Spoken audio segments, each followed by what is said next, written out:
Մինչ ընթերցել մի քանի հարց, կարող եք մտորել դրա շուրջ։ Ունեք փորձառություն մարդկանց ավետարանելու, թե ոչ։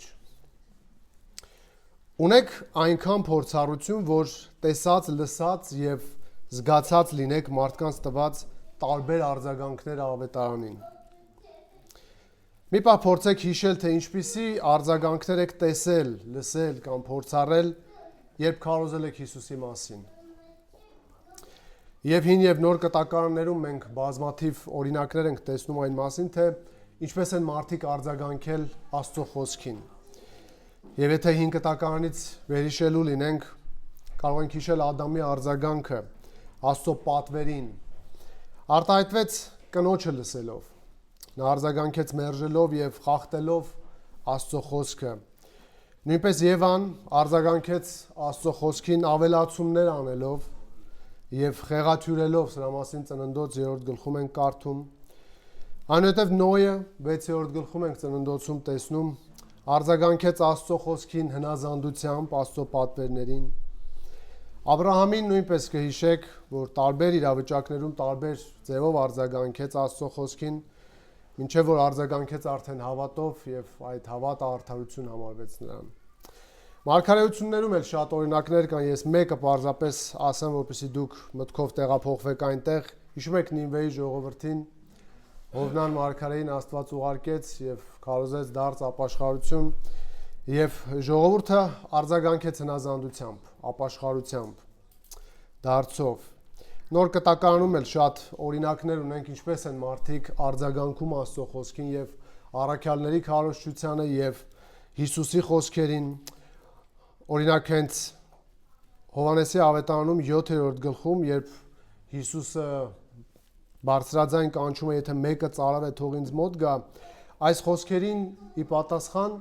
հնչում են մարդկանց տարբեր արձագանքներ եւ գոնե 5 կատեգորիայի կարելի է բաժանել՝ համոզված մարդկանց արձագանք, համառ մարդկանց արձագանք, թշնամական արձագանք,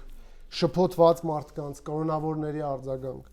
Ի վերջո գործք առաքելոցում եւս մենք շատ օրինակներ ենք տեսնում, ինչպես են մարդիկ արձագանքում, եւ մեկը, որը որ շատ ծանոթ է գոնե բոլորիդ, 2-րդ գլուխ 41-րդ համարում, երբ Պետրոսը քարոզում էր, հիշում եք, այսպիսի արձագանք եղավ, որ ովքեր որ խոսքը ուրախությամբ ընդունեցին, մկրտվեցին։ Այսպիսով մենք այսօր խոսելու ենք 3 տեսակի արձագանքի մասին, որը մենք տեսնում ենք 17-րդ գլխի 10-ից 15-րդ հատվածում, բայց մինչ այդ ուզում եմ համատեքստի մասին ձեզ հիշեցնել։ Գործք առաքելոց 17-րդ գլխում Ղուկասը նկարագրեց Պողոսի ծառայությունը 3 քաղաքներում՝ Թեսաղոնիկեում, Բերիայում եւ Աթենքում։ Եվ այն թե ինչպես այդ քաղաքների որոշ մարդիկ արձագանքեցին Աստծո խոսքին։ Եվ հենց այս 17-րդ գլխի 1-ից 4 համարներում Ղուկասը մեզ ցույց տվեց մարդու բանական հավատը։ Այն թե ինչպես էր Պողոսը Թեսաղոնիկեում մեկնաբանելով ապացուցում Աստծո խոսքը եւ ինչպես արձագանքեցին։ Այնուհետև 5-ից 9-րդ համարներում ցույց տվեց Ղուկասը կրոնական մոլեռանդության կամ ֆանատիզմի դրսևորումները,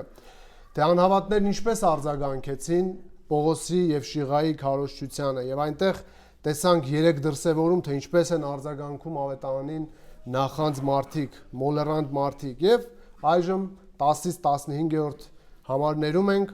Ղուկասը ցույց է տալիս Պողոսի ծառայությունը Բերիայում,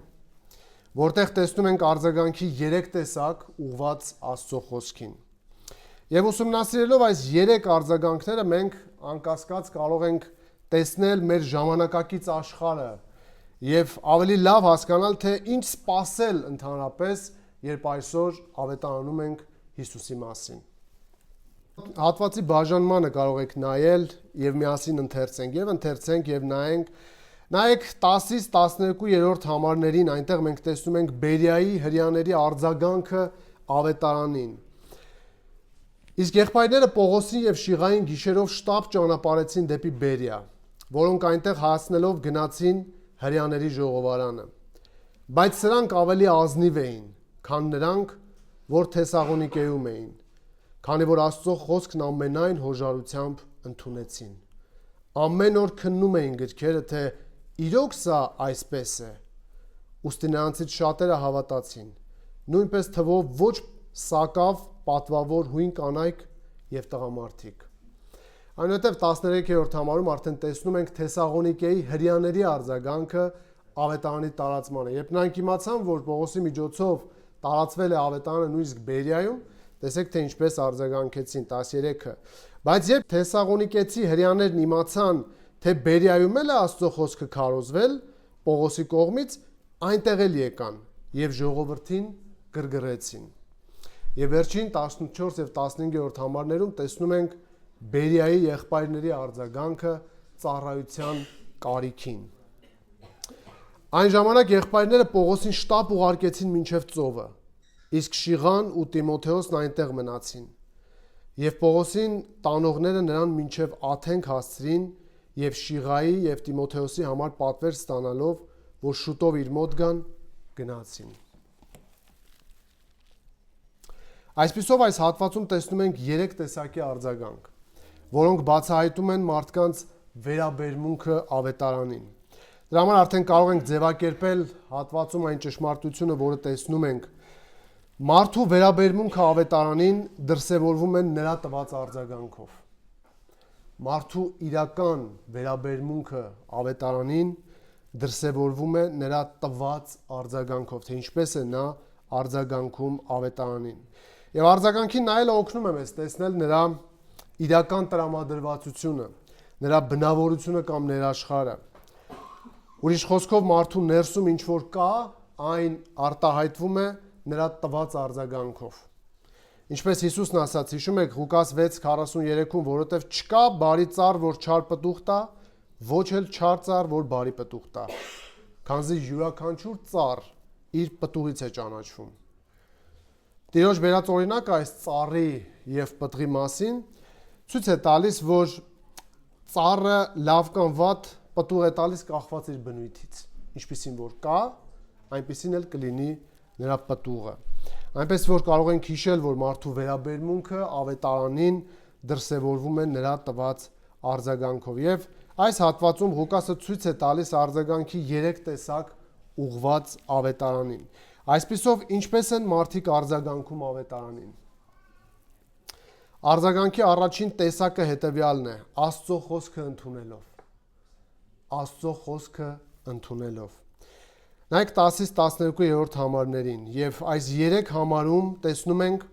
Աստծո խոսքն ընդունելու գործընթացը նկարագրող 5 բնութագիր։ Ընդունողի վերաբերմունքն ենք տեսնում, նրա տրամադրվածության որակը, տեսնում ենք ընդունելու կերպը, թե ինչպես են ընդունում, տեսնում ենք ընդունելու գործողությունը, տեսնում ենք ընդունելու նպատակը եւ տեսնում ենք ընդունելու արդյունքը։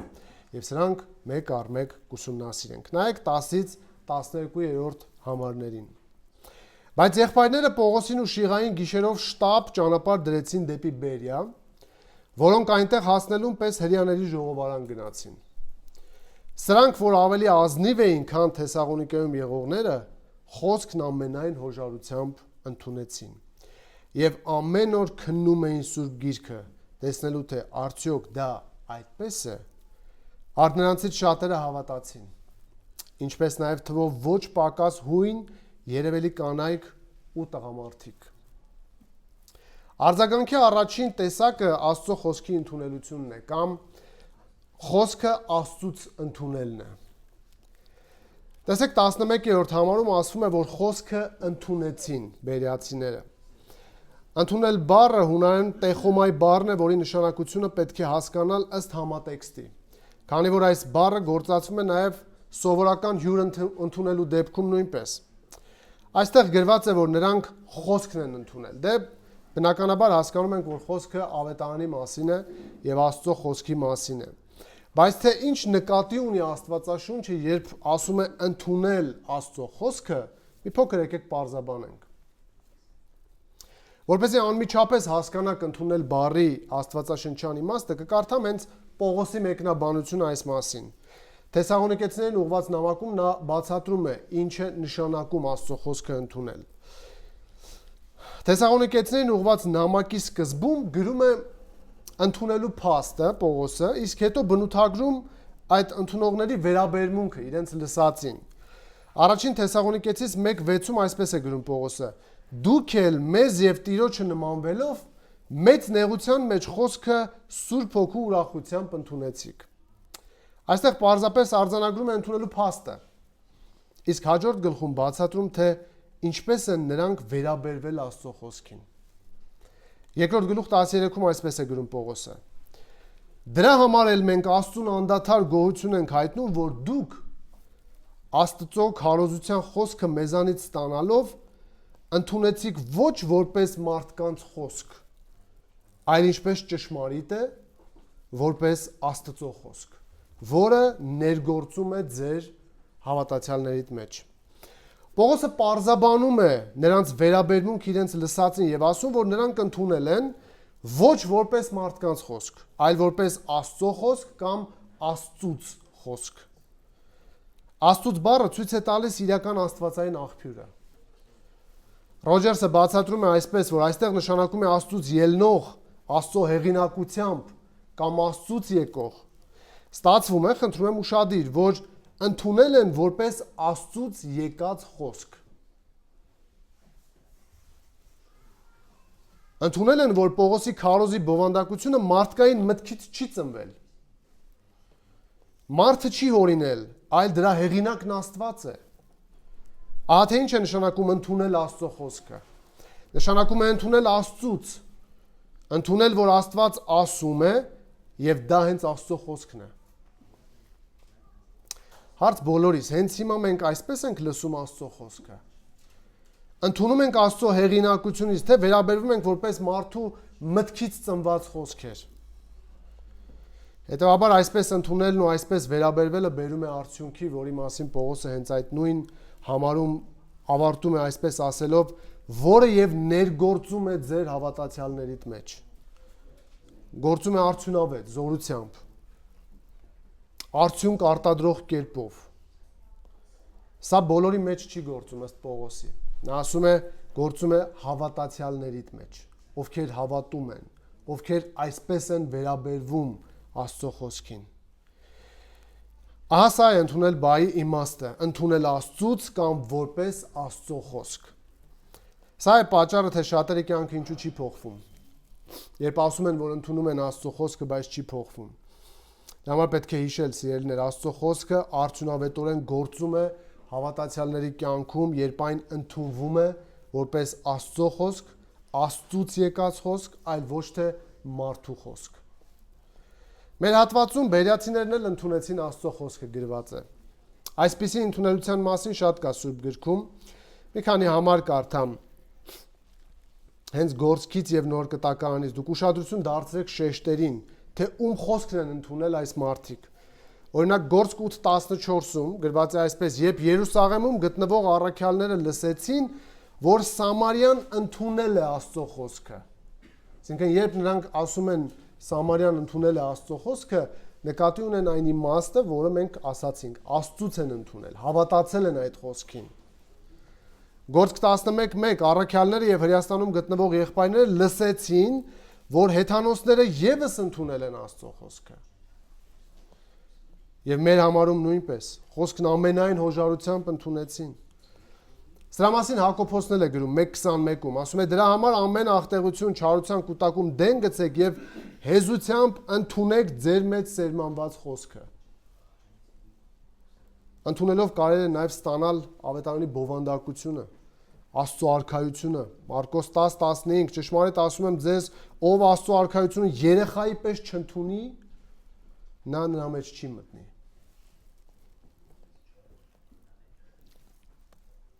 Այսպիսով այս համարներում գլխավոր բայը ընդունելն է, որի իմաստը կարծում եմ հասկացաք եւ կարող ենք անցնել մյուս նկարագրություններին, որոնք արդեն բացատրում են այս ընդունման գործընթացը։ Եվ այս 3 համարում տեսնում ենք Աստծո խոսքը ընդունելու գործընթացը նկարագրող 4 բնութագիր։ Առաջինը տեսնում ենք ընդունողների տրամադրվածությունը, վերաբերմունքը կամ ընդունելու որակը։ Տեսեք, գրված է, որ նրանք ազնիվ էին։ Իմաստային ստացվում է առանց նախապաշարմունքի։ Սրանք, որ ավելի ազնիվ էին, քան Թեսաղոնիկեում եղողները, խոսքն ամենայն հոժարությամբ ընդունեցին։ Ըստ 10-րդ համարի Պողոսին ու Շիղային Թեսաղոնիկեի եղբայրները գիշերով ճանապարհ դրեցին դեպի Բերիա, որը մոտ 40 մղոն էր հեռու Թեսաղոնիկեից, եւ անվաղ Պողոսն ու Շիղան այնտեղ հասնելուն պես 10-րդ համարի վերջում տեսնում ենք, որ ուր մտան։ Բարեկամի տուն չմտան, չվախեցան, այլ մտան հրեական ժողովարան, սինագոգ։ Միտեղից հալածում են, իրենք չեն վախենում, գնում են եւ շարունակում են ավետարանել։ Ղուկասը տեսեք 11-րդ համարում համեմատում է Բերիայում գտնվող հրեաների վերաբերմունքը Թեսաղոնիկեում գտնվող հրեաների վերաբերմունքի հետ։ Նա բնութագրում է ասելով ազնիվ էին, այս ածականով է բնութագրում։ Սրանք որ ավելի ազնիվ էին։ Ազնիվ բառը այստեղ չի շեշտում այդքան մարդկանց ծագումը, որքան ազնվական, որքան նրանց մտքի վիճակը։ Օրինակ այս ածականի իմաստները սրանք են՝ փառահեղ ծագում ունեցող, ազնիվ, աչքի ընկնող, կամ ազնվական մտածողություն ունեցող։ Այս համատեքստում ազնիվ բառը գործածվում է բերիացիների մտածողության առնչությամբ։ Ղուկասն ասում է, որ նրանց մտածողությունն ազնիվ էր, այսինքն նրանց միտքը բաց էր ճշմարտության համար եւ առանց նախապաշարմունքի։ Այսպիսով Բերիայի հրեաները ավելի ազնիվ բնավորություն ունեն, քան Թեսաղոնիկեի հրեաները։ Սա գովեստ է, որը պատիվ է ավելացնում նրան, ում ուղված է։ Օրինակ նույն այս բառը ազնիվ, տեսեք ինչպես է գործածված ծագման իմաստով, որ դուք տարբերությունը ավելի լավ տեսնեք։ Երբ Պողոսը խոսում է Աստծո ընտրության մասին Կորինթացիս նամակում, գործածում է այս բառը, բայց արդեն ծագման իմաստով։ Առաջին Կորինթացիս 1:26 ասում է. «Թեկուզ հենց ձեր կոչմանը նայեք, եղբայրներ, ըստ մարդկային տեսանկյունի, ձեր մեջ չկան ոչ իմաստուններ, ոչ շատ հզորներ եւ ոչ շատ ազնվականներ»։ Այսինքն ուզում է ասել, որ Աստծո ընտրությունը կախված չի ձեր ծագումից։ Աստված չի նայել, որ դուք ազնվական եք, դրա համար ձեզ ընտրել է փրկության համար։ Այսպիսով Բերիայի հրեաներն ավելի ազնիվ էին, լայնախոհ, առանց նախապաշարմունքների, քան Թեսաղոնիկեի հրեաները։ Ինչու է Ղուկասը անում այս համեմատությունը։ Որպեսզի ցույց տա տարբերությունը երկուսի բնավորության եւ արձագանքների միջև։ Այս համեմատությունը բացահայտում է մարդկանց իրական վերաբերմունքը, որն արտահայտվում է նրանց տված արձագանքով։ Այս համեմատության մյուս կողմում Թեսաղոնիկեի հրեաներն են։ Թեսաղոնիկեի հրեաների համար մի քանի համար առաջ գրեց Ղուկասը, որ երբ Պողոսը մեկնաբանում էր եւ ապացուցում, որ Հիսուսը Քրիստոսն էր, 5-րդ համարում գրված է, որ նրանք չհավատացին։ Այս անհավատ բառը, որը գրված էր 5-րդ համարում, սրա մասին մենք արդեն խոսել ենք, նշանակում է իմաստային կերպով ինքդ քեզ թույլ չտալ համոզված լինել։ Ինքդ քեզ թույլ չտալ համոզված լինել։ Եվ սա բնութագիր է այն մարդկանց մասին, ովքեր լսում են հիմնավոր փաստեր եւ ապացույցներ, բայց չեն հավատում Քրիստոսին։ Նրանք անազնիվ են։ Այսպես արձագանքողները անազնիվ են, իսկ բերիացիներն ավելի ազնիվ էին, եւ նրանց միտքը տրամադրված էր լսելու, հասկանալու եւ ընդունելու։ Չեք հանդիպել այսպիսի մարդկանց, որոնց հետ երբ սկսում ես ավետարանով բաժնեկցել, անմիջապես հասկանում ես, որ պատրաստ չի։ Անմիջապես կարող է հարցնել, իսկ դու որ եկեղեցուց ես, կամ ավելի վատ ձևակերպմամբ դու որ հավատից ես, այն աշճան, որ չեն լսում քո բացատրությունները։ Ուրիշ խոսքով բերիացիների միտքը բաց էր, առանց նախապաշարմունքի։ Գիտեք ինչ է նշանակում առանց նախապաշարմունքի։ Այսինքն մարդը լսում կամ գնահատում է ինչ-որ բան առանց նախորոք կազմված կարծիքի, առանց կողմնակալության, առանց ներքին վախերի կամ կանխակալ վերաբերմունքի։ Օրինակ, երբ Հիսուսն ասաց մարգարեն իր քաղաքում ընդունված չէ, ինչու այդպես ասաց։ Այս հին ասացվածքը Մակարտուրը գրում է այսպես, որ արձագանքում է ժամանակակից ասացվածքին, որքան շատ գիտես, այնքան քիչ ես հարգում։ Նրանք Հիսուսին շատ լավ էին ճանաչում, որպես իրենց քաղաքի տղա, երիտասարդ։ Դրանից նրանք եզրակացրին, որ Հիսուսը ոչ մի յուրահատուկ բան չէր կարող իրենից ներկայացնել։ Եվ 55-56-րդ համարներում Մատթեոսի ավետարանի այսպես ասացին, 13-րդ գլուխ. Միթե սա Հյուսնի որդին չէ։ Սրա մայրը Մարիամը չի կոչվում, եւ եղբայրները Հակոբոսը, Հովսեսը, Սիմոնը եւ Հուդան, եւ իր բոլոր քույրերը մեզ մոտ չեն, հապա որտեղից սրան այս ամենը։ 58-րդ համարը նկարագրում է այս վերաբերմունքի տխուր արդյունքը, որ Հիսուսը սրանց անհավատության պատճառով չկարողացավ այնտեղ հրաշքներ անել։ Այսինքն չունենալ նախորոք ձևավորված կարծիք, որը կխանգարի ճիշտ գնահատելուն այդ պահին։ Հետևաբար սա իրավիճակին կամ այս պարագայում Աստծո խոսքին արդար ու բաց մտքով վերաբերմունք ունենալն է, առանց արդեն պատրաստ կարծիքի կամ կողմնակալության։ Ղուկասն ասում է, նրանք ավելի ազնիվ էին, քան Թեսաղոնիկեի հրեաները։ Հարց միթե չեն հանդիպում այս իմաստով անազնիվ ունկնդիրներ մեր ավետարանչության ընթացքում։ Երկու շաբաթ առաջ կամարիսում էինք, ավետարանչության էինք։ Մի խումբ էր հավաքվել, ավետարանում էինք։ Խմբի մեջ մեկը կար, ով հարցրեց ինձ, ասաց. «Դու մատաղանում ես»։ Պատասխանեցի, ասացի, իսկ ինչու անեմ։ Ասաց դե, որ շնորհակալություն հայտնես Աստծուն։ Ասացի, ես իմ շնորհակալությունը կարող եմ այլ կերպ հայտնել Աստծուն, իմ կյանքով կարող եմ հայտնել Աստծուն։ Նա խոսքս կիսատ թողելով բարձրաձայն գոռալով հեռացավ, կրկնելով իր նախապաշարմունքի մասին, ասելով ես մատաղ արել եմ, անում եմ ու պիտի անեմ։ Սա օրինակ է նախապաշարմունք ունեցող մարդու։ Մարդ, ով ունի համոզմունք եւ որը խանգարում է լսելու ճշմարտություն այդ պահին։ Մարդ, ով չի ուզում հրաժարվել իր հին ունեցած պատկերացումներից եւ համոզմունքներից։ Սա մի օրինակ է անազնիվ ունկնդրի այս իմաստով, որի միտքը փակ էր, լիքը նախապաշարմունքներով։ Նա հասկանում էր, որ իր հարցերին հնչում են այնպիսի պատասխաններ, որոնց նա չի կարող առարկել, եւ դրա համար էլ բորբոքվեց եւ հեռացավ։ Այսպիսով հարցին, թե ինչպիսին է խոսքն ընդունողի տրամադրվածությունը, պատասխանը տեսնում ենք այսպես. առանց նախապաշարմունքի, այսինքն ազնիվ, բաց մտքով։ Սա ցույց է տալիս ընդունողի վերաբերմունքը։ Տեսեք, Աստծո խոսքը ընդունելու գործընթացը նկարագրող երկրորդ բնութագիրը այստեղ։ Երկրորդ բնութագիրը ընդունելու կերպն է։ Եվ 11-րդ համարում գրված է, թե ինչպես ընդունեցին։ Տեսեք, գրված է ամենայն հոժարությամբ ընդունեցին։ Այս բառը նշանակում է պատրաստ, կամավոր եւ ունի այնպիսի բազմազան իմաստներ, ինչպիսիք են հակվածություն, պատրաստակամություն, ցանկություն։ Այն հաճախ հանդիպում է գովեստի խոսքերում, իսկ այստեղ Ղուկասը գովում է։ Ցույց է տալիս բերյացիների ներքին պատրաստակամությունը, հակվածությունը եւ վերջապես նրանց հոժարությունը։ Սա ընդունելու կերպն է, որը տեսնում ենք 11-րդ համարում։ Բերիայում եղողները խոսքն ամենայն հոժարությամբ ընդունեցին, այսինքն մտքի պատրաստակամությամբ։ Մտքի պատրաստակամությամբ։ Եթե շարունակենք համեմատել, ինչպես Ղուկասն է անում, Թեսաղոնիկեի հրեաները մտքով պատրաստ չէին, քանի որ նրանք կարճած էին իրենց արդեն ունեցած համոզմունքներից, իրենց նախապաշարմունքներից եւ իրենց միտքը պատրաստ չէր ընդունելու նորը։ Ընդունելու մի բան, որը կհակասեր իրենց հին գիտելիքներին,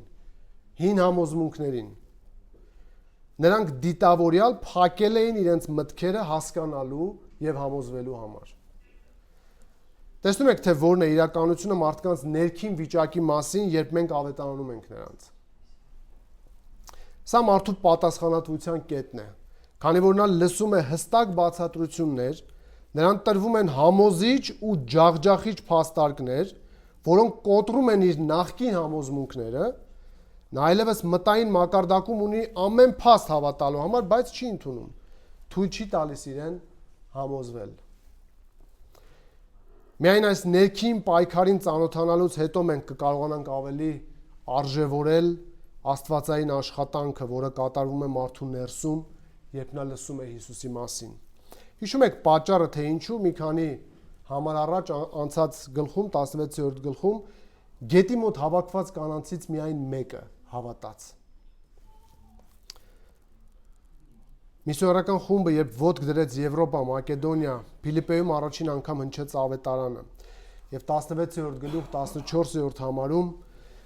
գրվում է Ղուկասը գրում է պատճառը, թե ինչու Լիդիան կարողացավ հավատալ, ասելով Լիդիա անունով աստվածավախ մի կին, որ Թիատիրա քաղաքից էր, Ծիրանից գեստներ վաճառող, լսում էր, նրա սիրտը Տերն էր բացել, որպեսզի անսար Պողոսի խոսքերին։ Նրա հասկացողությունը բաց էր, պատրաստ էր լսելու, հասկանալու եւ հավատալու։ Տեսնում եք մարդու սրտում ինչ գործընթացներ են կատարվում, երբ նրանք լսում են ավետարանը։ Սա երկկողմանի իրականություն է։ Մի կողմից մարդը պատասխանատու է այդ պահին ճշմարտությունը մերժելու հարցում, մյուս կողմից Աստված է բացում մարդու միտքը ընդունելու համար։ Եվ ես խորհուրդ կտամ ինձ ու ձեզ փորձեր չանել այս երկու փաստերը իրար միացնելու կամ լուծելու դրանք մի պարզ սկզբունքի մեջ։ Հարց. ավետարանելիս հանդիպել եք մարդկանց, որոնք ամենայն հոժարությամբ ընդունել են Հիսուսին։ Եթե այո, ապա իմացեք, որ սրանք այն մարդիկ են,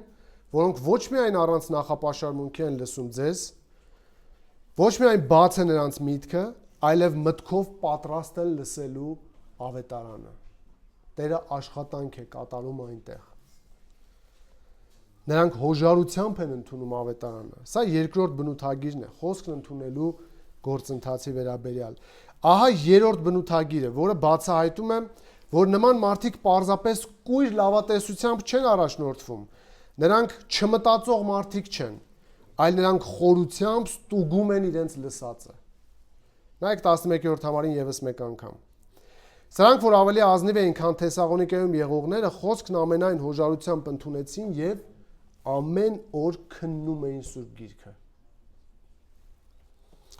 Այսպիսով ավետարանն ընդունողները առանց նախապաշարմունքի են, նրանք մտքով պատրաստ են ընդունելու եւ ահա նրանք քննում են իրենց լսածը։ Այժմ եկեք տեսնենք ընդունելու գործողությունը, որը արտահայտվում է խոսքի քննությամբ։ Խոսքի քննությամբ, Աստծո խոսքի քննությամբ։ Քննել բառը հունարեն անակրինո բառն է, որը նշանակում է հետաքննել, հարցականի տակ դնել, վերլուծել կամ դատել։ Ստացվում է, որ այս ազնիվ ունկնդիրները մանրամասն ուշադիր եւ մանրակրկիտ հետաքննում էին ինչպես դատական գործընթացում, երբ փորձում են բացահայտել որևէ բանի բնույթը կամ ճշմարտությունը, նրանք էլ այդպես ուշադիր ուսումնասիրում էին իրենց լսածները գնահատման եւ եզրակացության միջոցով։ Սա գիտեք ինչու է այդքան ցնցող, որովհետեւ այս նկարագրությունը կտրուկ հակադրություն է ստեղծում նախորդում նրանց բաց մտքի եւ առանց նախապաշարմունքի տրամադրվածության միջև։ Քննելը ցույց է տալիս, որ ավետարանը բաց մտքով լսելը չի նշանակում ընդունել առանց ստուգելու։ Եթե մարդ բաց մտքով է, դա չի նշանակում, որ նա պատրաստ է հավատալու ամեն ինչի։ Նա պետք է քննի։ Տեղացի հрьяաները ցույց տվեցին իրենց լայնախոհությունը, ուշադիր ուսումնասիրելով եւ համեմատելով 5 կտակարանի գրությունները։ Նրանց միտքը բաց էր սովորելու համար, բայց նրանք խստորեն համեմատում էին Պողոսի կողմից սովորեցրածը Սուրբ Գրքի հետ։ Իրենք ինչ ունեին այդ ժամանակ որպես Սուրբ Գիրք։ 5 կտակարանը։ Տեսնում եք ինչու են նրանք կոչվում ազնիվ։ Մեթյու Հերին այսպես է գրում, մի փոքր մեջբերում։ Բերիացի հрьяաները ավելի ազատ մտածողություն ունեն եւ ավելի բաց էին իրենց խղճի համոզմունքների նկատմամբ։ Նրանք ավելի պատրաստական էին լսել բանականության ձայնը, ընդունել դրա փաստարկները եւ ընդունել այդ կարծիքը, որը թվում էր ճշմարիտ, ուշադրություն, նույնիսկ եթե նոր տեսակետը հակասում էր իրենց նախկին համոզմունքներին։ Ահա թե ինչ է նշանակում գրում է նա լինել ավելի ազնիվ մտածողությամբ։ Նրանց ունեցած այս առաքինությունը չէր նշանակում, որ նրանք ամեն լսածին ասում են այո եւ ամեն, կամ պարզապես հավատքով առանց քննության ընդունում են, ոչ։ Նրանք Պողոսի բերած փաստարկները լսում եւ համեմատում էին 5 կտակարանի հետ։ Բերիացիները ուսումնասիրեցին Սուրբ Գրքերը, փնտրելով Պողոսի մեջ բերած տեքստերը, ուշադիր կարդալով դրանք, խորանալով գրվածի իմաստի մեջ, համեմատելով Սուրբ Գրքի մեկ հատվածը մյուսի հետ, համոզվելու համար, որ Պողոսի այդ տեքստերի վրա հիմնված եզրակացությունները արդյոք ճիշտ են, թե ոչ։ Շատ հավանեցի Մեթյու Հենրի այս ձևակերպումն էլ, տեսեք, քննության վերաբերյալ ինչ է գրում, ասում է Քրիստոսի ուսմունքը չի վախենում մանրակրկիտ ուսումնասիրությունից։ Ով ուզում է թող ուսումնասիրի, այն ճշմարտություն է, այն սխալներ չունի իր մեջ։ Եվ ավելի լավ, թող բոլոր այս մտքով լինեն, թող քննեն, կդիմանա Քրիստոսի ուսմունքը բոլոր տեսակի քննություններին։ Երբ մենք պաշտպանում ենք ավետարանի բարի լուրը, այդ ժամանակ մեր ամենամեծ ցանկությունն է, որ մարդիկ չասեն մեզ, ոչ, դա այդպես չէ, բայց հաճախ անազնիվ ունկնդիրների ենք հանդիպում, որոնք որ ոչ քննում են, ոչ ուսումնասիրում են, բայց ասում են, որ դա այդպես չէ։ Նոր կտակարանը պետք է վերլուծվի հին կտակարանի օգնությամբ։ Բերիայի հրյաները ընդունեցին հին կտակարանը։ Նույնպես բոլոր մարդիկ, եթե ճիշտ քննեն հին ու նոր կտակարանները, չեն կարող անտեսել նոր կտակարանը ընդունելու բավարար հիմքերը։ Քանի որ նրանք կտեսնեն, որ հին կտակարանի բոլոր մարգարեություններն ու խոստումները լիովին եւ ճշգրիտ կատարված են նոր կտակարանում։ Ովքեր չեն ընդունում ավետարանը, հաճախ դրանք այն մարդիկ են, ովքեր ոչ մտքով են պատրաստ ընդունելու, ոչ հոժարությամբ, ոչ էլ ջանքով, ոչ էլ քննում են։ Նրանք միայն խոսում ու հակառակվում են, բայց մանրամասն չեն ուսումնասիրում, չեն քննում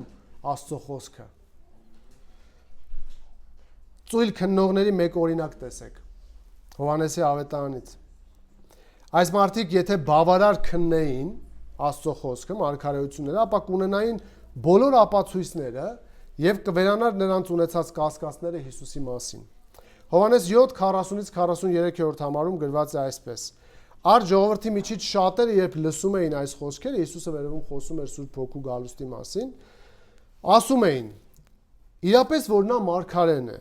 Ուրիշները, տեսեք, մյուս խումբն ինչ էին ասում։ Ասում էին, սա է Քրիստոսը։ Իսկ մնացածն էլ ասում էին, միթե Քրիստոսը Գալիլեայից է գալու։ Չէ որ գիրքն ասում է, Քրիստոսը գալու է Դավթի սերնդից ու Բեթլեհեմի գյուղից, որտեղից Դավիթն էր, եւ ժողովրդի մեջ նրա պատճառով պառակտում էր, այսինքն տարբեր կարծիքներ կային եւ պառակտում առաջացավ։ Եվ այս պառակտման պատճառը տարբեր կարծիքներն էին Հիսուսի ծննդավայրի եւ ծագման մասին։ Ինչ եք կարծում, հին կտակարանում բավարար տեղեկություններ չկային այդ ժամանակվա լսարանի համար, որ նրանք հստակ իմանային Հիսուսի ծագման եւ ծննդավայրի մասին։ Իհարկե կար եւ ահա ապացույցները, որոնք նրանք մասամբ գիտեին, իսկ ամբողջությամբ ոչ։ Եվ պետք էր, որ քննեին գրքերը, ինչպես Հիսուսն էր նրանց ասում։ Քննեք գրքերը, կամ դուք քննում եք գրքերը, կարծելով, որ հավիտենական կյանքը գրքերը կտան ձեզ, բայց դրանք իմ մասին են խոսում։ Ես եմ ձեզ տալու այդ կյանքը։ Միքիա մարգարեությունում գրված էր սրա մասին, բայց դու 5:2 Բեթլեհեմ Եփրաթա փոքր ես Հուդայի տոհմերի մեջ, սակայն քեզնից պիտի դուրս գա ինձ համար նա, որ իշխանավոր պիտի լինի Իսրայելին, եւ նրա ծագումը շատ հին է, հասնում է մինչեւ հնագույն օրերը։ Տեսնում եք, մենք հիմա կարդում ենք այն տողերը, որոնք կարդացել էին այդ ժամանակի հрьяաները։ Եվ սա կարդալով նրանք հստակ կարող էին համեմատել Հիսուսի ծննդավայրը այս մարգարեությունում նշված տեղանքի հետ եւ կարող էին հասկանալ, որ նա Մեսիան է։ Նոր կտակարանը փաստում է հին կտակարանյան մարգարեությունները եւ ովքեր որ քննում են Սուրբ գրքերը, նրանք հստակ կարող են դա տեսնել եւ համոզվել։ Տեսեք Մատթեոսի ավետարանում 2-րդ գլուխ 1-8 համարներում գրված է հենց սրա մասին, Հիսուսի ծագման ծննդավայրի մասին։ Երբ Հիսուսը ծնվեց Հրեաստանի Բեթլեհեմ քաղաքում, ինչպես մարգարեությունում էր գրված, Հերովդեսի թագավորության օրոք ահա արևելքից մոգեր եկան Երուսաղեմ եւ ասացին. հարցը լսեք, տեղանքի մասին է, որտեղ է հрьяաների նոր ծնված թագավորը։ Որտեղ նրա աստղը տեսանք արևելքում ու եկանք նրան երկրպագելու։ Երբ Հերովդես թագավորը լսեց, վրդովվեց եւ նրա հետ ամբողջ Երուսաղեմը։ Նա իր մոտ հավաքելով բոլոր քահանայապետերին ու ժողովրդի դպիրներին հարցրեց, ուշադիր լսեք, թե որտեղ էր ծնվելու Քրիստոսը։ Նրանք պատասխանեցին. Հրեաստանի Բեթլեհեմում, որովհետև մարգարեների կողմից այդպես է գրված։ Գրքերը գիտեն։ Եվ մեջբերում են, եւ դու Բեթլեհեմ Հուդայի երկիր բնավ ամենափոքրը չես Հուդայի իշխանների մեջ, քանի որ քեզնից իշխան պիտի ելնի, որը հովվելու է իմ ժողովրդին։ Այդ ժամանակ Հերովդեսը գաղտնի կանչելով մոգերին նրանցից ճշտեց աստղի երևալու ժամանակը, ապա նրանց Բեթլեհեմ ուղարկելով ասաց. Գնացեք ստույգ տեղեկացեք Երիխայի մասին եւ երբ գտնեք հայտնեք ինձ, որպեսզի ես էլ գամ երկրպագեմ նրան։ Իհարկե սուտ էր խոսում, չէր ուզում երկրպագել։ Հիմա հարց. Հովանես 7:41-ում ովքեր մտածում էին, որ Հիսուսը Գալիլեայից պետք է գար, սա ցույց չի տալիս նրանց անտեղյակությունը Մեսիայի մասին։ Քանի որ Հիսուսը ծնվել է Բեթլեհեմում, Հրեաստանի քաղաքում, այլ ոչ թե Գալիլեայում։ Սրա վերաբերյալ Մակարդուրն այսպես է գրում, ասում են նրանք նույնիսկ չանհանգստացան Հիսուսի իրական ծննդավայրը պարզելու հարցում, այդպիսով ցույց տալով, որ հետաքրքրված չեն Մեսիայի ինքնությունը հաստատելու հարցում, չեն քննում գրքերը, կարճ ասած։ Ահա չքննելու արդյունքը։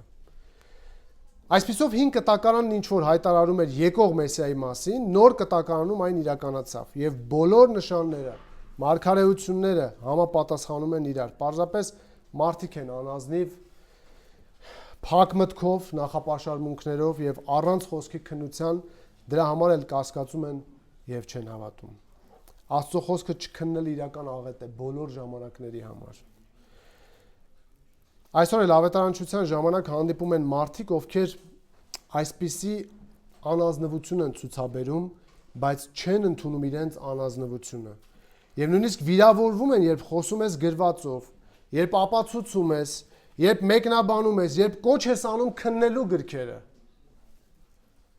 Աստծո խոսքը քննելու եւ ընդունելու փոխարեն ինչ պատճառաբանություն ասես հորինում են։ Իրենց կեղծավորությունը քողարկելու համար։ Ասում են ժամանակ չունեմ, որ կարդամ։ Կամ կարդում եմ չեմ հասկանում, դժվար է, քունը ստանում է, այլ բազում պատճառաբանություններ, անազնվությունն ու կեղծավորությունը քողարկելու համար։ Խնդրում եմ մտածեք, թե ինչու էր Հիսուսը փարիսեցիներին կոչում կեղծավորներ, ովքեր երկնքի նշանները կարողանում էին քննել, բայց որդու գալստյան նշանները ոչ։ Ինչու էր կոչում կեղծավոր։ Մատթեոս 12:56 ասում է. Կեղծավորներ, երկնքի եւ երկրի երևույթները քննել գիտեք, ինչպես է որ ներկա ժամանակը չեք քննում։ Կեղծավոր բառի իմաստներից մեկը գիտեք ինչն էր։ Դերասան։ Ռուսերենում գրված էր սիմուլյանտ, նույնիսկ ծիծաղելի էր։ Կեղծավորությունը ներառում է խոսքի արտասանությունը, դեմքի արտահայտությունը եւ ժեստերը ներառյալ։ Հիսուսն ասում է, որ նրանք կարողանում են երկնքի երևույթները քննել, բայց իր մասին տեղեկությունները որ կա չեն քննում։ Քննել բառը նշանակում է հետաքննել, ապացուցել, գալ եզրակացության, համեմատել։ Խնդրում եմ ուշադիր, սա նշանակում է, որ Հիսուսն ասում է, նրանք ունեին մտավոր կարողություններ իմանալու, բայց չունեին ցանկություն։ Ուստի խափում էին իրենց, կեղծում էին իրական պատճառը, ձևացնում էին, թե իբր չունեն այդ կարողությունը, քննելու որդու գալստյան նշանները։ Իսկ Հիսուս այստեղ մերկացնում է նրանց կեղծավորությունը եւ ասում, որ դուք ունեք մտային այդ կարողությունները, բայց դրանք չեք գործածում քննելու համար Աստծո խոսքը։ Երբեմն ավետարանչությունների ժամանակ, այցելությունների կամ զրույցների ժամանակ առիթ է լինում մարդկանց ասելու, որ իրենց բերած պատճառաբանությունները կեղծ են։ Օրինակ, ով ասում է, որ ժամանակ չունի կարդալու կամ մտավոր բավարար կարողություն չունի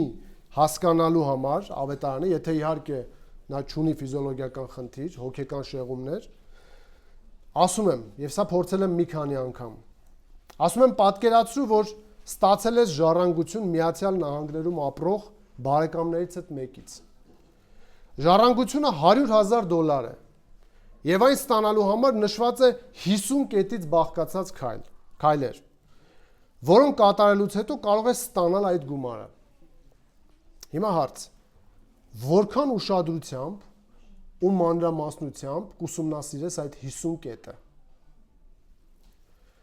Միթե գիշերները ցերեկ չես դարձնի, միթե գլուխդ չես կոտրի, միթե մտային ողջ կարողությունները չես ներդնի հասկանալու համար այդ պահանջները։ Միթե սենյակումդ չես փակվի ու երեխաներից չես խնդրի քեզ չխանգարել։ Միթե չես հրաժարվի այն բաներից, որոնք կխլեն ժամանակդ։ Միթե չես մերժի որևէ ուտել խմելու առիթ։ Միթե լրջորեն չես խորանա յուրաքանչյուր կետը հասկանալու,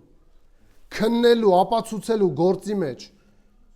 որ վերջում կարողանաս ստանալ այդ $100,000։ Իհարկե կանես այս բոլորը եւ մի բան էլ ավել կանես։ Հիմա ասա, այդ ինչպես է, որ քո շահերի համար ունես մտային ռեսուրս, կարողություն, իսկ Աստծո խոսքը քննելու համար ոչ։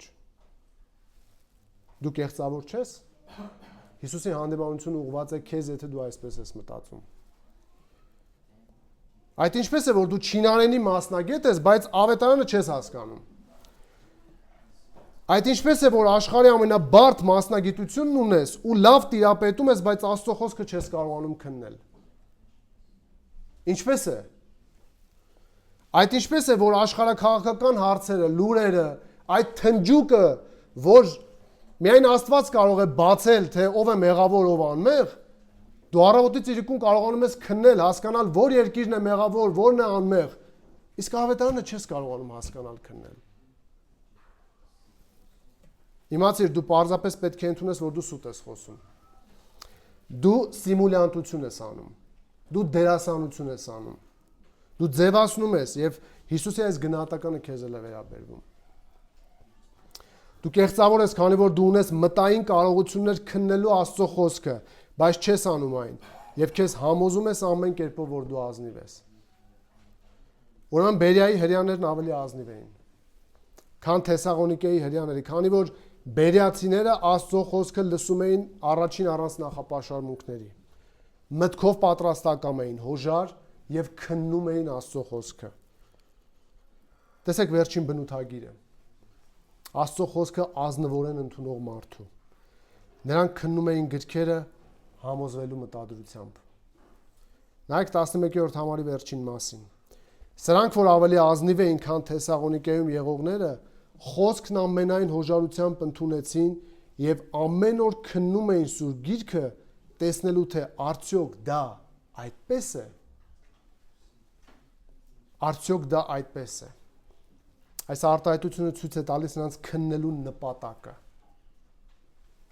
Եվ նպատակը համոզվելն էր։ Նրանք չեն ուզում պարզապես մերժել կամ ընդունել։ Նրանք չեն ուզում առանց հասկանալու ընդունել։ Նրանք չեն ուզում պարզապես դառնալ թութակ ուրիշի մտքերը կրկնող, բարձրաձայնող, բայց այդ մտքերին խորապես չհավատացող։ Նրանք, ովքեր կարդում եւ ընդունում են Սուրբ Գիրքը, պետք է քննեն այն, ուսումնասիրեն այն եւ ջանք գործադրեն վերլուծելու այն, թե դրա մեջ պարունակվող ճշմարտությունը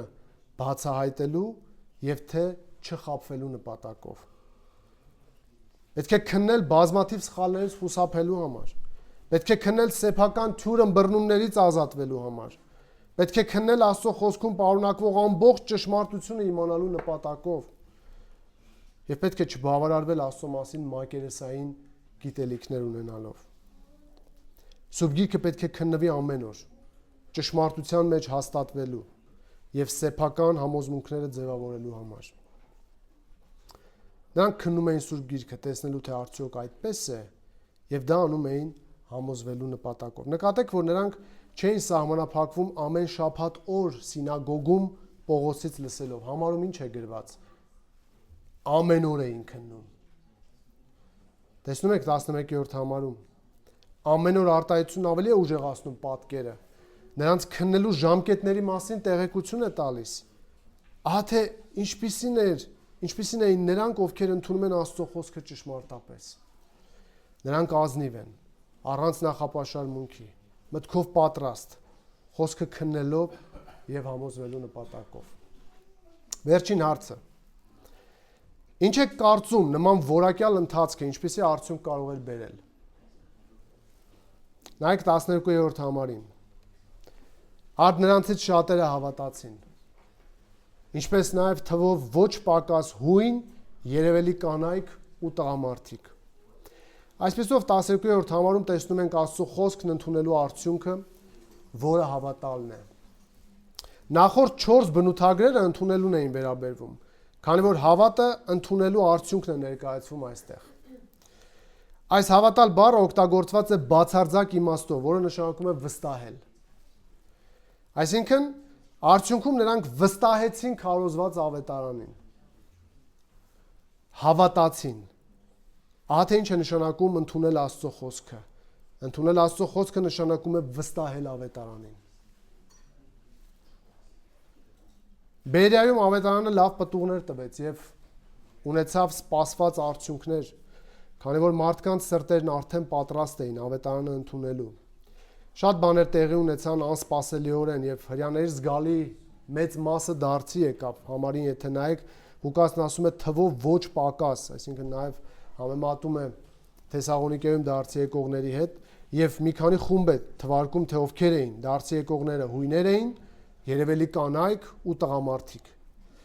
Երևելի բառը նշանակում է հարգարժան, պատվարժան, վերաբերում է արտաքինին, վարքին, բարոյական բարձր վարքագծին կամ հասարակության բարձր շերտերին։ Այսինքն խոսքը վերաբերում է քաղաքի ապահովված եւ հարգված քաղաքացիներից մի առանձնահատուկ խմբի։ Դրա համար այնպես չէ, որ ավետարանը ընդունում են միայն սոցիալապես աղքատ մարդիկ։ Մենք գոնե արդեն ճանաչում ենք հարուստ Լիդիային, Կորնելիոսին եւ շատ ուրիշ հարուստների։ Այսպիսով ավետարանին հավատացողների բանակը գնալով մեծանում էր, որը տեսնում են Գործքի սկզբից սկսած 4:4 համարում գրված է շատերը հավատացին, 14:1-ում գրված է մի մեծ բազմություն հավատաց, 17:2-ում գրված է շատերը հավատացին, 34-ում միանալով շատերը հավատացին։ Այսպեսով Ղուկասը նկարագրեց այստեղ բերիացիների վերաբերմունք Աստծո խոսքին եւ դրա արդյունքը։ Այսպիսով հարցին ինչպես են մարդիկ արձագանքում ավետարանին, 10-ից 12-րդ համարներում տեսանք արձագանքի առաջին տեսակը՝ Աստծո խոսքը ընդունելով։ Եվ այդ ընդունելությունն արտահայտվեց առանց նախապաշարմունքի միտք ունենալով, պատրաստակամությամբ, խոսքի քննությամբ, համոզվելու մտադրությամբ եւ փառահեղ արդյունքով, վստահություն ավետարանին։ Եկեք տեսնենք ինչպես կիրառենք այս դասերը մեր կյանքում եւ ավարտենք։ Երկկողմանի կիրառություններ կհնչեցնենք։ Առաջին հիշեք, որ ձեր տված արձագանքը ավետարանին ցույց է տալիս ձեր իրական վերաբերմունքը։ Սա կոչ է նրանց, ովքեր դեռևս կլսեն ավետարանը։ Զգույշ եղեք, որ ձեր ունեցած գիտելիքները չխանգարեն ձեզ լսելու Հիսուսի ավետարանը։ Եղեք մտքով ազնիվ, այսինքն բաց ճշմարտությունը ընդունելու համար։ Միևնույն ժամանակ կոչ ավետարանիչներին։ Հիշեք, որ մարդու միտքը Տերն է բացում, որ նա ընդունի ավետարանը, եւ սրանք մեկը մյուսին չեն խանգարում, այլ մեկը խոսում է մարդու պատասխանատվության, մյուսը Աստծո աշխատանքի մասին։ Ստացվում է, որ դուք քարոզեք, իսկ լսողներն էլ թող զգուշանան, որ չփակեն իրենց ականջները լսելու համար։ Կոչ ավետարանը լսողներին։ Ուշադիր եղեք, որ երբ լսեք ավետարանը, չխստացնեք ձեր սրտերը, ինչպես Սուրբ Գիրքն է ասում, այլ հոժարությամբ լսեք, մտքի պատրաստակամությամբ։ Իսկ դուք էլ սիրելի ավետարանիչներ, հիշեք, որ Տիրոջ միջամտության արդյունք է մարդու բավարար հոժարությունը։ Կոչ նրանց, ովքեր կլսեն ավետարանը։ Երբ լսում եք ավետարանը, քննեք ձեր լսածը, որ ինքնուրույն կարողանաք հասկանալ,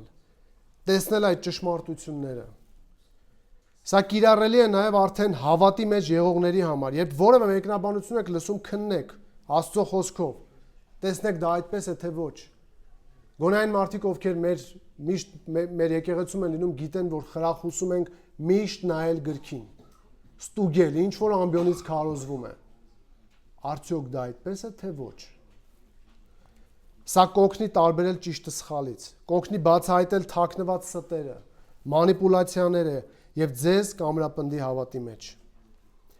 Քննեք Աստծո խոսքը, որպեսզի համոզվեք ճշմարտության մեջ։ Ձեր նպատակը թող լինի ճշմարտության բացահայտումը, այլ ոչ թե շատ գիտելիք ունենալը կամ դրանցով կռվելը կամ հպարտանալը։ Քննեք Աստծո խոսքը համոզվելու նպատակով, որ կարողանաք վստահել ավետարանին։ Հարց մտորելու եւ սրտում արձագանքելու համար։ Ով է Հիսուսը քեզ համար։ Արդյոք ընդունում ես, որ նա միակ փրկիչն ու դատավորն է ողջ մարդկության, եւ նաեւ քո, եթե դարձի չգաս։ Հիմա Հիսուսի անունով կոչ ենք անում քեզ ապաշխարել